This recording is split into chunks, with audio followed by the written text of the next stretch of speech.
Welcome to Electrified. It's your host, Dylan Loomis. Quick shout out to my newest patron, Jim K. Thank you for choosing to support the channel. Quick update, YouTube has been having some technical issues this week, at least when it comes to my channel. The last video I uploaded for the first few hours after upload, it was not showing up anywhere on my page, and many of you guys ended up telling me that you were not seeing it either. I went back and forth with YouTube support nearly all day yesterday, and by the end of the day, they were still trying to figure out what caused it, and I wasn't going to upload a video until I knew that they had it solved. Hopefully with this video, we're back to normal, and if you did miss the most recent one and you want to check it out, I'll have it linked above. There's a new job posting on the Tesla careers page for the head of business development for the semi-truck for EMEA, which is Europe, the Middle East, and Africa. It looks like the location could be in Amsterdam or Berlin. Tesla's looking for a manager in Europe to build and maintain customer relationships and plan for Tesla's future semi-deployments.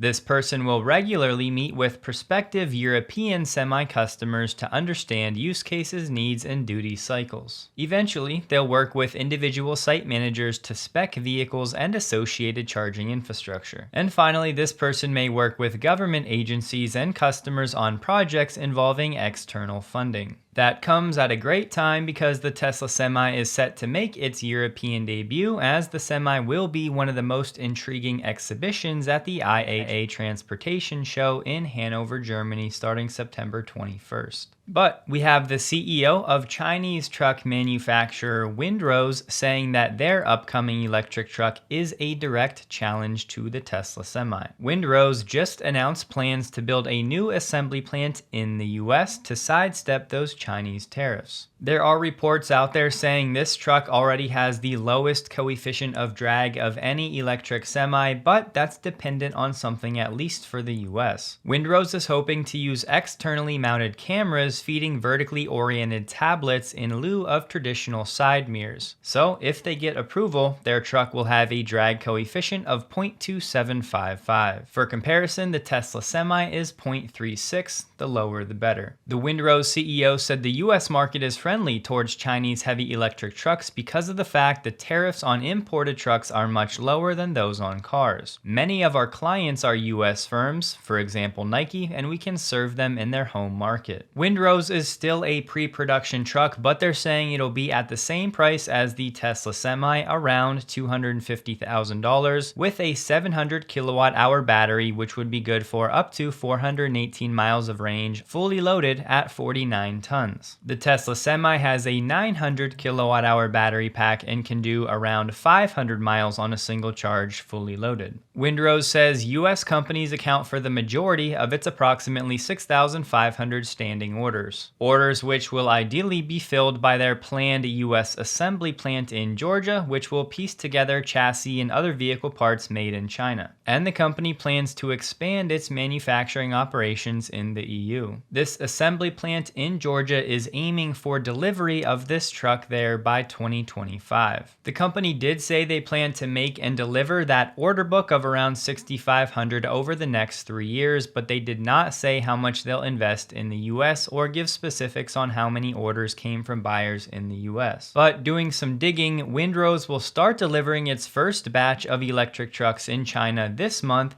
and they aim to achieve a global production capacity of more than 10,000 per year by the end of 2027. We don't know how long it's going to take Tesla to ramp up its new semi-factory, but their capacity goal is 50,000 per year. In the US, retail Class 8 truck sales are about 200 to 300,000 per year, so there's plenty of room for more than one company to win in this market. So this is new competition for the Tesla Semi in the United States, and maybe earlier than some were expecting, but we still need to see the final production specs and real-world performance, a major hurdle that the Tesla Semi has already conquered. Again though, if these electric trucks can be more economical, which all signs are pointing to right now, there's plenty of market share available for a few players to begin earning. Heads up, there are a few new items available for redemption in the Tesla referral program, like an air compressor and a tire repair kit, a new Cybersoft blanket for 1,000 credits, which I did acquire, some new carbon fiber wheel caps for the Model 3, and some others like a Tesla logo branding iron, so if you're interested, have a look. The light bar for the Cybertruck is about to begin installations, but the word is that service techs will not plug it in after they install it. The main reason, this is really intended only for off-road use, and Tesla doesn't want owners turning this light on the way home from the service center. Tesla, by law, can't install the light bar electronics and configure the vehicle for light bar control. Tesla requires the tech to install a roll of blackout film on the lens of the light bar. This ensures the truck can't light up the road even if the owner accidentally engages the light bar from the touchscreen. Add another one to the list of Tesla's famous workarounds. Chargepoint just announced its new Omni port, an EV connector solution that ensures any EV can charge in any space regardless of connector type. The easiest way to think of this, it's just like Tesla's Magic Dock. Omniport is the only publicly available solution to solve North America's connector confusion across both AC and DC charging. It will be incorporated into select Chargepoint AC and DC charging stations at no additional cost. Drivers just need to enter their vehicle's make and model into the app, tap to charge, and allow the charging station to automatically release the correct connector type. For those that don't use the app, a driver simply selects the correct connector on the charging screen. There's no need to download any dedicated app if you prefer credit card payment, and the Omniport enables full support for 800-volt architecture. In addition to availability on new chargers, Omniport will begin shipping by the end of the year and can be retrofitted onto certain Chargepoint chargers. So like always, you can initiate a charge directly from the Chargepoint app, or you can come up, tap your device, and now I'm driving a Ford F-150 Lightning, so I select which side, and it's automatically going to deploy a CCS connector. Now let's say that I came today with a friend who's driving a Tesla. I can manually select NACS, and I get a NACS connector deployed. Reading articles like this, on one hand, I'm encouraged because it'll help the public charging situation, but on the other hand, I can't help but think how much easier things would have been if the whole industry would have just picked one standard in the early days and everybody stuck to that. There's a video going around of a Cybertruck hauling a pallet full of Quickcrete, and they're saying that it's hauling 5,400 pounds. A quick search tells me that a pallet of Quickcrete is 80-pound bags, and there's 42 per pallet, which is 3,360 pounds. The Cybertruck payload capacity is listed at 2,500 pounds. Apparently, these gentlemen did not have any problems, but I just felt like I needed to say, just because you maybe can does not mean that you should. We got the breakdown for Tesla China's wholesale figure for the month of July. Exports came in at 27,890, leaving 46,227 domestically. Thus, year to date, January through July, the domestic number is still down 0.3% year over year, and the export number is down 18.1%. It is true that this domestic figure is the best first month of a quarter ever for Tesla China, as many are saying, but we have to keep in mind at least a portion of that is thanks to Tesla continually unwinding this delivery wave in which they have that heavy emphasis on exports in the first month. That's been the case historically, but over the past year, that's also what they've been unwinding. So not to be a downer, but no matter how you slice all of these zoomed in comparisons, taking a look at the bigger picture, Giga Shanghai is still scrapping just to get back to the numbers it did in 2023. All of the main metrics are still down year over year. Part of that is thanks to the Chinese competition continuing to do things like this. Their 2025 version of the Seal EV, a direct competitor to Tesla's Model 3, was just released, and it has some pretty impressive specs while being $8,000 to $10,000 more affordable than the Model 3. The 2025 Seal base model is going to be $24,500 US. Obviously not for sale in the US, that's just the equivalent. Tesla's base Model 3 in the Chinese market starts at $32,300. Somehow the 2025 Seal is using silicon carbide technology, which, if you remember, Tesla's actually looking to remove most of that on its next gen powertrain. The reason they gave, while the technology is very performant, it's also quite expensive. The Seal also has an 800-volt platform and a new new LiDAR mounted to the roof, a first for BYD sedans. It'll do 0 to 62 miles per hour in 3.8 seconds. It has a heat pump and will be available in 61 or 80 kilowatt hour battery packs. The range for the small pack is 510 kilometers, which is 316 miles. So if you convert that WLTP to the EPA cycle, it's roughly 246 miles of range. Then on the high end, this vehicle should be around 315 miles on the EPA cycle. The center screen does rotate vertically, and this vehicle has a heads-up display. We know that to date, BYD's ADAS features have been pretty limited, especially relative to Tesla, but we'll see what type of new improvements they've made in that category with this new LiDAR. There's no way around it. If you draw a trend line on this chart of Tesla's share in China's NEV market, you can see that from January of 2021 to July of this year, Tesla's gone from between 10 to 15% market share down to between 5 and 10%. Look, it would be great for Tesla to maintain a 10% plus market share in China, but with only selling really 2 models there and all of this new competition continually flooding the market at lower prices, it just doesn't feel realistic for Tesla until the next gen platform. And don't forget, those EV market share metrics really are just math. As more competition floods the market, Tesla's market share is naturally going to come down, even if Tesla's sales in China stayed steady, which we're on track to do this year. One thing I know for sure, our bodies are built to adapt. No matter where you're at on your fitness journey, it's never too late to start challenging yourself physically, as it leads to far more mental benefits than people acknowledge.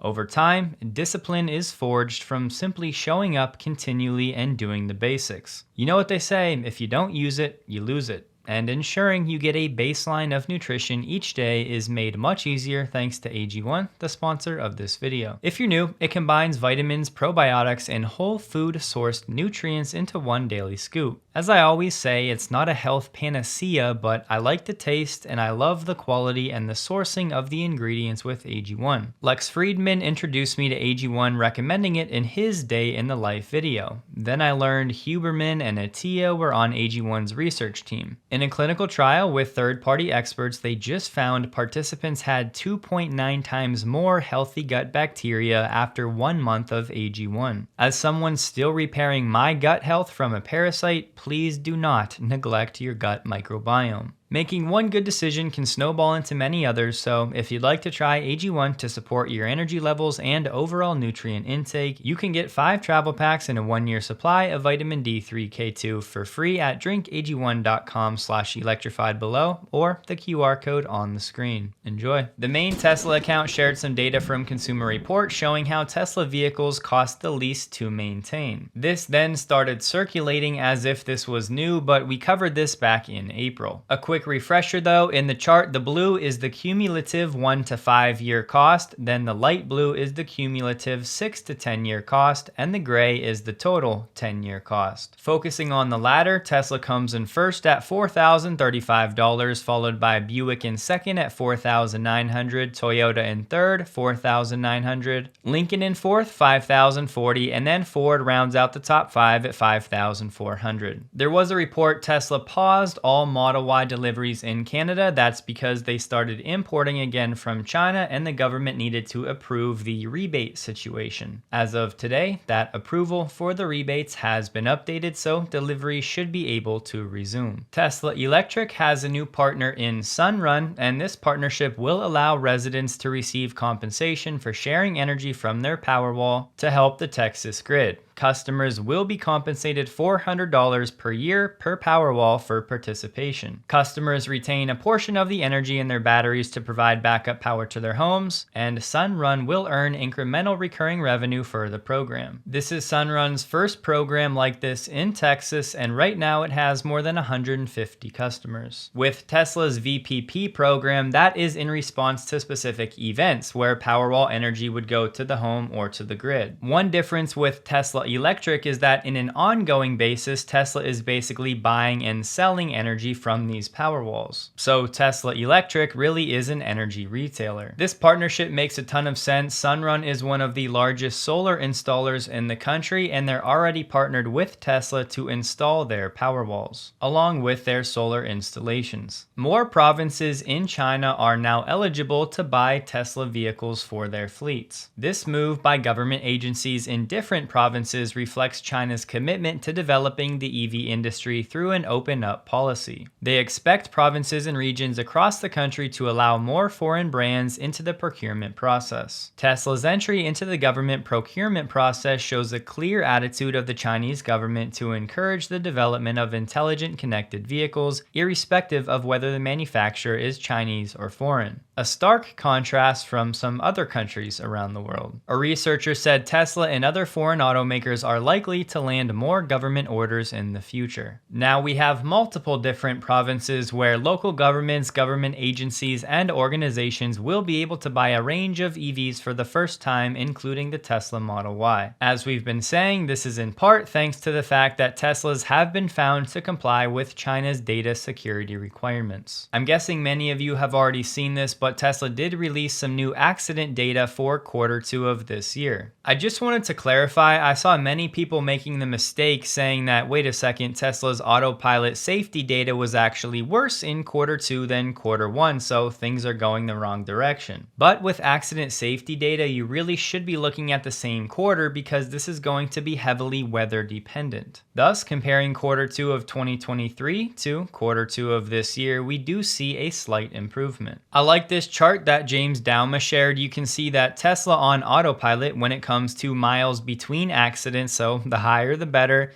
is continually getting better over time. Compare that to the red line, which is Tesla's driven by humans not on autopilot, and the yellow line, which is the US average from NHTSA. The main takeaway here is that humans are not getting any better, and you can argue are actually getting worse. I also saw too many people saying that this data includes FSD data, but as far as I know, it does not. This is strictly autopilot. In the methodology, Tesla says to ensure our statistics are conservative, we count any crash in which autopilot was deactivated within 5 seconds before impact. And we count all crashes in which the incident alert indicated an airbag or other active restraint deployed. Perhaps most interesting, as a refresher, they don't differentiate based on the type of crash or fault. For example, more than 35% of all autopilot crashes occur when the Tesla vehicle is rear-ended by another vehicle. In this way, we're confident the stats we share unquestionably show the benefits of autopilot. Unfortunately, in South Korea, at a terrible time, a Mercedes electric vehicle that was not plugged in caught on fire, and because of it, 700 residents were evacuated and the fire damaged about 140 cars. 23 people were also hospitalized. Many of the chargers in South Korea are in basement-like structures of apartment buildings. Several office buildings have now banned EVs from entering and parking. We don't know how the fire started, but I found the battery in the car was made by China's Ferguson Energy.